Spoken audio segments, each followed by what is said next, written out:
L'élagage le plus ancien. Avant les mots, avant les règles, avant la morale, il y avait le toucher.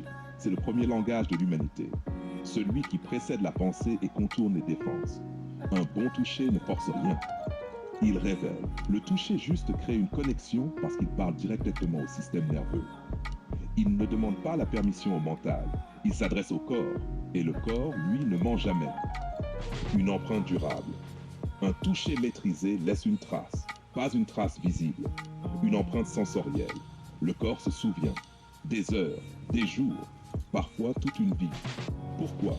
Parce que le toucher active la mémoire émotionnelle profonde, celle qui associe une sensation à une présence, une chaleur à une sécurité, une tension à un désir. Ce n'est pas spectaculaire, c'est précis. Le retrait, la clé du contrôle. Mais le secret n'est pas dans le contact, il est dans le retrait. Toucher, puis retirer. Créer, puis suspendre. C'est là que le cerveau s'emballe, parce que le manque est plus puissant que la possession. Quand tu retires sans brutalité, sans justification, sans agitation, tu laisses le corps finir le travail tout seul. Elle ne perd pas la tête par faiblesse, elle la perd par biologie. Le système cherche à retrouver ce qui lui a fait du bien. Et plus tu restes calme, plus l'effet est fort. Sans prise de tête. Le toucher efficace n'est jamais lourd, il est naturel, presque distrait. Tu ne cherches pas une réaction, tu n'observes pas, tu n'attends rien. C'est précisément pour ça que l'impact est réel. Dès que l'intention est trop visible, la magie disparaît. Le corps sent la tension, il se ferme. Le vrai toucher est posé, présent, sûr de lui. Il n'insiste pas, il écoute. Le toucher comme écoute.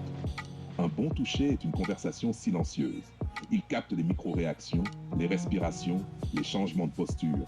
Il s'adapte, il ajuste, il respecte le rythme, tout en le guidant. C'est pour ça qu'il crée une sensation magnétique. Parce qu'il ne prend pas, il attire. Et ce magnétisme ne vient pas du geste. Il vient de l'état intérieur de celui qui touche. Calme, ancré, maîtrisé. Conclusion. Le toucher n'est pas un outil de domination.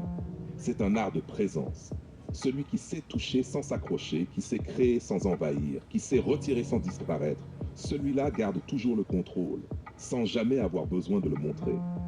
Parce qu'au final, ce n'est pas la main qui marque, c'est la maîtrise de soi qui laisse une empreinte.